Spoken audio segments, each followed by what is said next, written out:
여러분, 우리 사람은 누구나를 막론하고 이런 경향이 있대요. 보고 싶은 것만 보고 듣고 싶은 것만 듣는답니다. 심리학적으로 이제 이걸 확증 편향이다, 확증 편향이다 이렇게 부르는데요. 그러니까 자기의 신념 체계가 이미 있어가지고 여기에 맞으면 받아들이고 안 맞으면 밀어내고 이런다는 거예요. 그러니까 객관적으로 내가 이미 갖고 있는 이 확신, 이 생각하고 다르게 생각할 만한 여지가 충분히 있어요. 분명한 증거들도 있고 다르게 생각할 만한 자료들도 있는데도 불구하고 그걸 다 무시해버리는 거예요. 결국 낭패를 당하는 경우들이 많다. 그 성경에 보면 종교 전문가들이 나오지 않습니까? 소위 바리새인들, 서기관들, 종교 문제에 관한 한 전문가예요. 당시에 하나님에 관한 한 율법 문제에 관한 한 최고 권위자들이에요. 그러니까 나름대로 확증 편향이 있을 수밖에 없지요. 자, 이 사람들이야말로 성경을 보니까 계속 반복해서 보여주는 모습이 뭡니까? 자신들의 확증 편향에 근거해서 예수님이 어떤 이적을 일으켜도 안 믿어요. 눈 앞에서 문둥병자가 낫고 자기가 보는 눈 앞에서 중풍병자가 일어나도 그걸 뭐라고 폄하를 하는가 하면 이건 다 바알세불 귀신의 대장이 하는 짓이다 라고 무시를 해버리지 않습니까? 그러니까 예수님의 어떤 말씀, 은혜로운 말씀, 예수님의 어떤 기적적인 행위도 그들의 마음을 돌려놓지를 못했어요. 오히려 계속 미움만 쌓이고 증오만 커지고 그러다가 결국은 하나님의 아들을 십자가에 못 박아 죽이지 않습니까? 그러니까 이 사람들이 모든 것을 판단하는 근거는 뭔가 하면 자기가 이미 갖고 있는 확증 편향, 예수는 메시아가 아니야, 예수 이 사람은 하나님의 아들이 아니야 라는 확증 편향을 가지고 판단하는 거예요. 그러니까 무슨 말을 해도 무슨 기적을 일으켜도 이미 자기가 가지고 있는 편견의 틀 속에 그 모든 걸 다 집어넣어버려요. 다 집어넣어서 해석을 해버리니까 이거 결론이 뻔하지요. 자, 여러분, 그런데요, 이런 확증 편향이 성경을 보면 비단 지도자들만의 문제는 아니에요. 백성들도 똑같습니다. 그러니까 본문이 바로 그 이야기거든요. 이스라엘 백성들이 지금 40년 광야 여행을 마쳐서요, 정복 전쟁을 막 시작을 해야 됩니다. 아모리 족속이라는 이제 상대도 정해진 상태예요. 자, 그 시점이에요. 그 시점인데 오늘 본문이 보여주는 건 뭡니까? 불신앙에서 우러나오는 이 백성들의 집단적인 확증 편향이에요. 눈에 보이는 문제는 항상 과대평가, 눈에 보이지 않는 하나님은 항상 과소평가하고, 그야말로 일관되게 이스라엘 백성들 걸어온 길, 그들이 보인 신앙의 모습들을 보면 일관되게 바로 이게 하나님을 대하는 방식이에요. 그들의 확증 편향이에요. 그래서 하나님께서 이런 말씀도 하세요. 여호와께서 모세에게 이르시되 이 백성이 어느 때까지 나를 멸시하겠느냐, 내가 그들 중에 많은 이적을 행하였으나 어느 때까지 나를 믿지 않겠느냐. 하나님이 백성들 놓고 매우 섭섭하셨던 것 같아요. 인간적으로 보면 하나님이 상처를 좀 많이 받으신 것처럼 보이지 않습니까? 어느 때까지 나를 멸시하겠느냐, 어느 때까지 나를 믿지 않겠느냐. 그러니까 받은 은혜가 없고 체험한 기적이 없고 그렇다면 또 이해가 가요. 그런데 많은 기적들, 전무후무한 대단한 하나님의 권능, 전능하신 하나님, 그분이 실제로 땅에 내려오셔서 행하시는 것처럼 보이는 이런 기적들을 눈으로 보고 귀로 듣고 몸으로 체험한 게 한두 번이 아니잖아요. 그리고 난 다음에도 안 믿어요. 그들 가운데서 행한 수많은 기적들과 스스로 체험한 기적들이 있음에도 불구하고 안 믿어요. 그래서 멸시라는 특별한 단어까지를 사용을 하고 계십니다. 야, 이런 거 보면 우리 하나님의 그 백성들을 위해서 수고하신 것 같아요. 애를 많이 쓰셨어요. 할 만큼 했어요. 필요한 모든 것을 다 하나님께서 도와주셨습니다. 그런데 멸시를 받고 있어요. 한 번도 하나님이 제대로 대접을 받아본 적이 없는 것처럼 보이지 않습니까? 모세가 그렇게 명령합니다. 하나님이 미리 약속하셨으니까, 하나님의 말씀이 있으니까 믿고 올라가서 차지하라, 저 성을. 그런데 두려움에 완전히 사로잡혀 있는 이 백성들, 겁에 질려서 원망과 불평을 계속해서 늘어놓고 있는 장면입니다. 우리는 못할 겁니다. 가봤습니다. 가봤더니 저 아모리 족속이 살고 있는 성읍은 매우 크고 견고하고 성곽은 하늘 끝까지 다 있고, 거기 살고 있는 그 백성들, 주민들 보니까 우리보다 훨씬 덩치가 어마어마한 거인 족속의 후예들이 살고 있습니다. 기골이 장대한 사람들입니다. 라고 주저리 이런 말만 늘어놓는 거예요. 지금 이 하나님의 사람 영적 지도자인 모세가 마음을 담아서 애를 쓰면서 이스라엘 백성들을 지금 설득하고 있는 장면입니다. 모세가 애쓴 건 뭔가 하면 바로 그거예요. 그거. 하나님의 시가 회복시켜 주려고. 무서워 말라, 두려워 말라. 왜? 그 이유까지 여기 30절에 이렇게 말하고 있어요. 하나님께서 애굽에서 너희를 위하여 모든 일을 행하신 것 같이 이제도 너희를 위하여 싸우실 것이다. 자, 여러분, 저는 가끔 이런 생각도 들어요. 우리가 성경을 한글로 보지 않습니까? 한글 이해 못하는 사람이 어디 있어요? 근데 한글을 좀 세심하게 보기만 해도, 우리가 국어의 이 문장을 조금 정확하게 이해만 해도 우리의 믿음이 자라지 않겠나? 지금 모세가 대조하고 있거든요. 과거와 현재를 대조하고 있습니다. 애굽과 지금 가나안 정복을 대조하고 있어요. 뭐라고 말하고 있습니까? 애굽에서 너희를 위하여 모든 일을 행하신 것 같이. 이건 사실이에요. 이건 팩트예요. 이건 본인들도 다 체험하고 있는, 불과 1년 남짓밖에 되지 않았어요. 애굽을 빠져나온 지가. 그러니까 그야말로 전무후무한 어마어마한 놀라운 이런 기적을 전능자이신 하나님이 행하시고, 직접 이 땅에 내려오셔서 그분이 기적을 일으키시고, 그걸 다 눈으로 보고 귀로 듣고 온몸으로 체험하고, 그리고 여기까지 왔다고요. 행하신 것 같이 이제도 겉같이는 과거, 이제도는 현재. 그러니까 모세가 과거와 현재를 지금 연결시키고 있어요.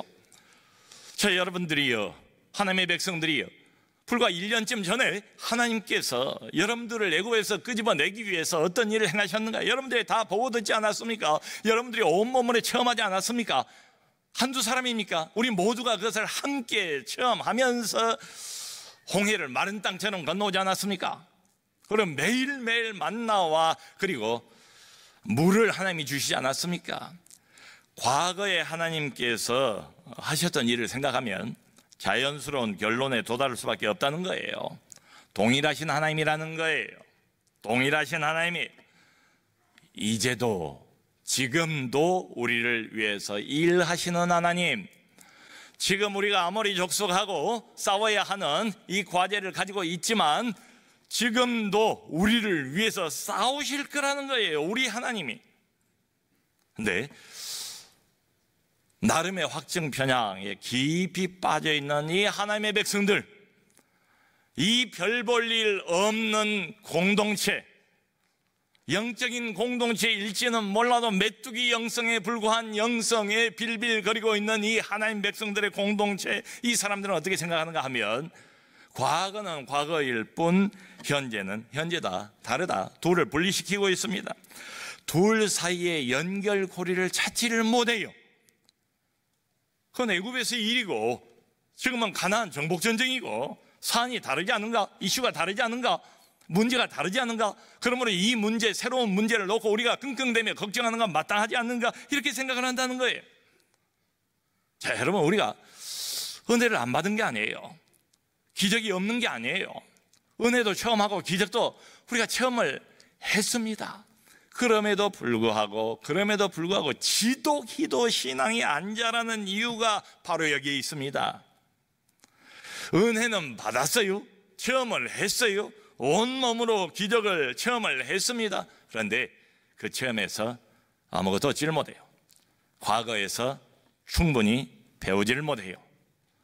2018년도에 많은 은혜가 있었건만 정말 얽히고 설킨 문제의 실타를 하나님이 기적처럼 풀어주셨건만 생각하지 못하고 상상하지 못했던 이런 방식, 이런 방법으로 하나님이 적극적으로 내 인생에 개입하시고 우리 가정에 개입하시고 내 사업에 개입하시고 그래서 하나님께서 앞장서셔서 문을 활짝 열어주셨건만 그걸 정리를 못해요. 내가 투하시키지를 못해요. 사건이 일회성으로 끝나버려요. 한번 은혜 받은 것으로 끝나요. 그러니까 그 얻은 교훈을 지금 적용을 못하는 겁니다. 작년에 실컷 은혜 받고 은혜 받을 때는 좋았고 은혜 받을 때는 할렐루야 찬송했고 은혜 받을 때는 하나님만 섬기며 살 것 같았고 이랬는데 또 새로운 어려움, 새로운 문제를 딱 맞닥뜨리니까 먼저 공포, 겁에 질려버리고 작년에 어떤 일이 있었는가도 까맣게 잊어버리고 거기서 반드시 얻었어야 할 영적인 교훈도 까맣게 잊어버리고 그리고 살아계신 그 하나님을 현재 문제에 적용하지를 못합니다. 적용이 실패해요. 하나님이 돕지 않는 게 아니에요. 인도 안 하는 게 아니에요. 과거에도 도왔고 현재도. 그러니까 겉같이 이제도인데 겉같이는 기억이 나는데 이제도가 안 되는 거예요. 현재 문제, 살아계신 하나님, 영원 무궁하신 하나님, 변함없으신 하나님, 과거나 현재나 동일하신 그 하나님을 적용을 못해요. 적용이 실패합니다. 그러니까 10가지 기적을 맛을 보고 체험을 했다 할지라도 그건 과거고 다 지나간 흘러간 이야기고 현재는 이 아모리 족속하고 어떻게 싸울 것인가 이게 목화 고민거리인데 이게 연결이 안 돼요. 전혀 다른 문제일 뿐이에요. 이 백성들에게는. 그건 대상이 애굽이었잖아. 이건 대상이 아모리잖아. 다르지 않은가? 이 말만 놓고 생각해보면 여러분 그렇지 않아요? 또 맞는 말 아닙니까? 일리가 있지 않습니까? 이거 틀린 말 아니에요. 그건 그 문제고 이건 이 문제고. 근데 이 백성들이 이건 모르는 거죠. 애굽 땅에서 기적을 일으킨 그 하나님이 지금 아모리 족속과의 싸움에서도 앞장서시는 하나님이시다. 동일한 하나님이시다. 이 생각은 못해요. 광야에서 40년 동안 만나를 주신 하나님, 물을 주신 하나님이 이제 막 우리가 부딪히게 될 이 전쟁터에서도 자신들을 이끌고 앞장서 나가서 싸우실 하나님이다. 이 생각을 못해요. 연결이 안 돼요. 이게 문제입니다. 하나도 다를 것 없는 똑같은 하나님인데요. 말하자면 하나님의 활동 영역을 자기 나름대로 제한을 시켜버리는 거예요. 자기가 가지고 있는 확증 편향이 있어요. 하나님이 이런 문제는 간섭할 수 있지만 저런 문제는 어려워. 무의식적으로라도 이런 확증 편향이 있지 않습니까? 하나님이 활동하실 영역을 제한시켜, 하나님이 활동하실 만한 시간을 제한시켜 놔버렸어요. 성도 여러분, 이런 말 하잖아요. 전천후. 선수도 전천후 선수. 하나님은 그야말로 문제 해결에 관한한 전천후 하나님이세요. 생각해 보세요. 하나님이 햇빛도 주지만 햇빛만 줘요? 비도 주시잖아요. 하나님이 밝은 대낮도 주시지만 대낮만 주세요? 밤을 주셔서도 잠을 자게 해주시지 않습니까? 이게 뭘 말해요? 봄, 여름, 가을, 겨울 4계절이 다 하나님 거예요. 우리의 몸도 마음도 영혼도 하나님이 간섭하지 않는 영역이 없다. 하나님이 다루지 않는 문제가 없다. 하나님이 해결하지 못할 그런 어려움, 그런 문제는 없다. 이 세상에 없다. 이런 이야기 아닙니까? 먹고 사는 문제도 하나님 소관이지만 영적인 전투, 그럼 누구 소관이에요? 영적인 전투는 우리 예수 믿는 사람, 하나님의 백성들이 혈과 육의 소관 씨름이 아니고 눈에 보이지 않는 악한 영들과 싸운다고 그러잖아요. 세상과 싸워야 하잖아요. 세상의 어둠과 싸우고 죄의 유혹과 싸워야 하잖아요. 이게 쉽습니까? 하나님이 도와주셔야죠. 먹고 사는 문제도 하나님 소관, 영적인 전투도 하나님 소관입니다. 하나님은 전능하신 분이 말 그대로 못할 게 없는 분이 해결 못할 문제가 없어요. 여러분, 누가복음 5장을 보면 여러분 잘 아시는 그 중풍병자가 일어나는 기록이 자세히 묘사가 되어 있어요. 중풍병에 걸려가지고 어떤 사람이 꽤 오랫동안 침상에 누워 있어요. 인생 밑바닥이에요. 소망이 없어 보이는 사람이에요. 근데 하도 딱해 보여서 친구들이 예수님이 자기들 마을에 오셨다는 소리를 듣고 그분에게 만짐을 이렇게 받으면 그분이 안수해주면 나을 것 같은 확신이 들었던가 보죠. 침상을 가지고 예수님 계신다는 그 집으로 가봤어요. 근데 웬걸이요, 이미 인산이네. 예수님이 방 안에서 설교를 하시는데 방 안은 뭐 물론이고 마당에서 사람이 가득, 대문 바깥에서 사람이 가득, 도저히 뚫고 들어갈 수가 없더래요. 그래서 어떻게 했습니까? 이 사람들이 포기하지 않고 지붕 위로 침상을 끌고 올라가서 지붕 위에서 기와장을 뜯어내고 지붕을 뜯어내고 줄로 그 침상을 예수님 설교하신 눈앞에 늘어뜨리지 않습니까? 예수님께서 그 사람들의 그 정성과 열심을 보시고 그런 말씀하시잖아요. 내 죄 사함을 받았느니라. 그러니까 아마 이 중풍병자가 이 병에 걸린 이유가 그 사람의 죄 때문인 것처럼 보여요. 내 죄 사함을 받았느니라, 이걸 입을 열어서 맨 먼저 선포하신 거예요. 근데 그 소리를 듣고 있던 바리새인들이 마음속으로 그런 생각을 했대요. 참남하도다, 이게 신성모독이다. 아니, 인간인 주제에 하나님만이 죄를 사할 수 있거늘 어찌하여 사람의 입으로 내 죄 사함을 받았느니라 이런 소리를 할 수 있단 말인가? 신성모독자다, 이런 생각을 하고 있는 걸 속 생각을 우리 주님이 읽으시고 뭐라고 말씀하시는가 하면 도전장을 내신 거예요. 얼마나 재미있는지 몰라요. 둘 중에 하나를 선택하래요. 질문을 던집니다. 예수님께서 자, 너희들이 대답해봐라. 이 사람에게 너의 죄 사함을 받았느니라 하는 말과 지금 당장 침상을 들고 네 발로 일어나 걸어가라 하는 말 중에서 무엇이 쉽겠느냐? 여러분, 무엇이 쉽겠습니까? 예수님에게는 둘 다 쉬워요.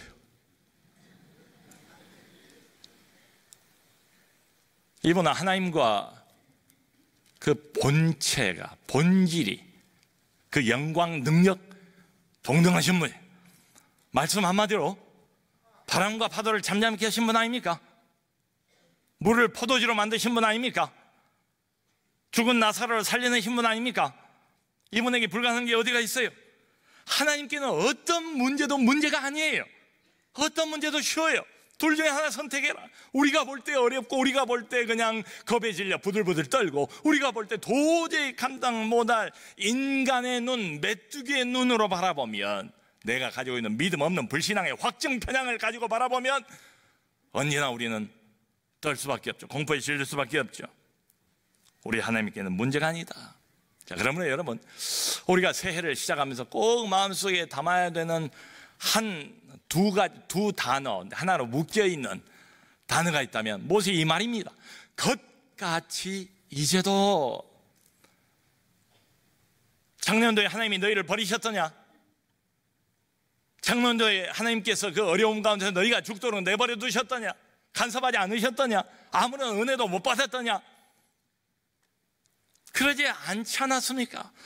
하나님이 도우시고 하나님이 인도하시고 하나님이 기적을 베푸시고 하나님이 숨쉬게 하시고 하나님이 길을 내시고 사막 같은데도 하나님이 길을 내셔서 강을 만든다고 그러시잖아요. 그런 하나님 아닙니까? 무에서 유를 만들어내신 하나님 아닙니까? 하나님이 못할 일이 뭐가 있어요? 정말 깜짝 놀랄 만한 이런 방법으로 내 개인을 인도하시고 우리 가정을 인도하시고 교회를 인도하시고 대한민국을 인도하셔서 여기까지 나르신 그 동일하신 하나님이 이제도 겉같이 이제도 어떤 문제 만날지 몰라요. 더 큰 문제, 더 새로운 문제, 전혀 한 번도 경험해보지 못한 이상스러운 문제, 인생의 어떤 골목길에서 툭툭 튀어나오는 변수들이 얼마나 많습니까? 우리가 어떻게 알아요? 무슨 문제를 만날지. 하지만 이 말씀은 영원 무궁토록 동일하지 않겠습니까? 진리의 말씀 아닙니까? 겉같이 이제도 동일하신 하나님, 문제가 아닌 하나님, 어떤 문제도 해결하실 수 있는 하나님, 다루실 수 있는 하나님. 모세가 뭐라고 말하는가 하면 여기 30절에 이렇게 말해요. 너희보다 먼저 가신 하나님. 할렐루야. 33절에도 똑같이 말해요. 너희보다 먼저 가시는 하나님이래요. 여러분, 2018년도 우리가 이제 1월 첫 주 아닙니까? 계속 이제 걸어가야 돼요. 걸어갑니다. 우리가 나그네 인생이라고 그랬으니까 나그네처럼 걸어갑니다. 그런데 하나 분명한 것은 이거네요. 우리보다 먼저 앞서가시는 하나님. 이게 무슨 소리예요? 무슨 문제가, 무슨 어려움이 나를 기다리고 있을지, 놓여 있을지 우리는 몰라요. 그런데 앞서가시니까 하나님이 나보다 먼저 그 문제를 다루고 계신다는 소리 아니에요? 나보다 먼저 그 문제를 만나서 우리 하나님께서 문제를 조정하고 계시다는 이야기 아니겠습니까? 나보다 먼저 가시는 하나님. 그 33절에서 이런 말도 나와요. 먼저 가셔서 뭐 하시는가? 하나님이 하시는 게 있대요. 장막 칠 곳을 찾으시는 하나님. 여러분, 이 히브리 성경이 가지고 있는 뉘앙스가 참 재미있어요. 이게 여름 되면 우리가 가족 여행을 가지 않습니까? 그 계곡으로 가든지 어디 바닷가로 가든지 간에 아빠들이 늘 하는 수고가 있잖아요. 아빠들이 그 뙤약볕 밑에서 가족들이 고생하면 안 되잖아요. 그러니까 그늘막을 치든지 아니면 텐트를 치든지 그러잖아요. 아빠들이 먼저 그걸 낑낑거리면서 땀을 흘리면서 좋은 자리, 쾌적한 장소, 여기를 찾지 않습니까? 가족들을 위해서 항상 먼저 가지 않습니까? 앞장서 가요. 반응들이 없으신 거 보니까 저만 그런 것 같아. 먼저 가서 여기가 좋을까 저기가 좋을까, 가급적이면 겨울가 옆으로 물이 절절절 흐르는 쾌적한 장소, 그늘진 장소를 해서 찾지 않습니까? 찾고는 뭘 해요? 텐트를 쳐요. 여기 장막 칠 곳을 찾으신 하나님이 바로 텐트 치신 하나님이에요. 원문 뉘앙스가 그거예요. 하나님이 먼저 가셔서 거기서 띵까띵까 노신다는 이야기가 아니에요. 하나님이 먼저 가셔서 우리가 안전하게 쉴 수 있도록 보금자리를 만드시고 텐트를 치신다는 이야기입니다. 캠프를 거기 차리신다고 되어 있어요. 그 장소에 캠프를 먼저 가셔서 차리시는 하나님, 우리를 위하여 텐트를 치고 그늘막을 만드신 하나님. 이게 뭐예요? 다 아빠들이 하는 일이에요. 가족을 책임져야 하는 책임의식을 가지고 있는 아빠들, 아이들과 가족들이 재미있고 즐거운 시간을 보내는 걸 보면 그거 자체가 기쁨 아닙니까? 그래서 아빠들이 기어이 땀 뻘뻘 흘리면서도 가서 좋은 자리를 찾아서 텐트를 세우는 것처럼 하나님이 우리보다 먼저 가셔서 온갖 어려움과 문제투성인 그 인생길 하나님의 앞장서 가셔서 자신의 백성이 안전하게 여기까지 올 수 있도록, 오면은 쉴 수 있도록 먼저 텐트를 치시고 캠프를 차리시는 하나님이다, 이 말입니다. 그러면 여러분, 저는 이 구절을 보면 하나님도 확증 편향이 있으시네, 이 생각이 들어요. 정말 지독이도 언제까지 멸시하겠느냐, 언제까지 나를 안 믿겠느냐. 그렇게 많은 은혜와 경험을 하고 난 다음에도 우리의 확증 편향, 지독이도 하나님을 안 믿어드리는 확증 편향이 있는데 우리 하나님도 확증 편향이 있으시구나. 양보할 수 없는 변하지 않는 하나님의 확증편향이 뭔가 하면 이 모양 이 꼴인데 하나님 지독하게도 안 믿어드리는데도 불구하고 너는 그래도 내 백성이다. 너는 내 것이다. 너의 인생은 내가 책임진다. 누가 뭐라고 해도 네가 나를 외면하고 내가 내미는 손을 뿌리치고 네가 엉뚱하게 딴 길로 달려간다 할지라도 그럼에도 불구하고 하나님이 가지고 있는 확증편향, 너는 내 백성이야, 너는 내 아들이야, 너는 내 딸이야, 내가 너를 놓을 수가 없어, 너는 내 것이야, 너의 인생은 내가 책임진다. 이 하나님의 이 참 기가 막힌 확증편향, 거룩한 확증편향, 은혜스러운 하나님의 확증편향. 여러분 2019년 새해가 밝았습니다. 앞서가시는 우리 하나님, 것같이 이제도 작년 한 해 과거에 하나님이 은혜 베푸신 것 같이 올해도 이제도 하나님이 주인 되시고 하나님이 목자 되시고 하나님이 앞장서 가실 줄로 믿습니다. 그 하나님만을 바라보고 믿음으로 따라가는 우리 모두가 될 수 있기를 주님의 이름으로 축원합니다.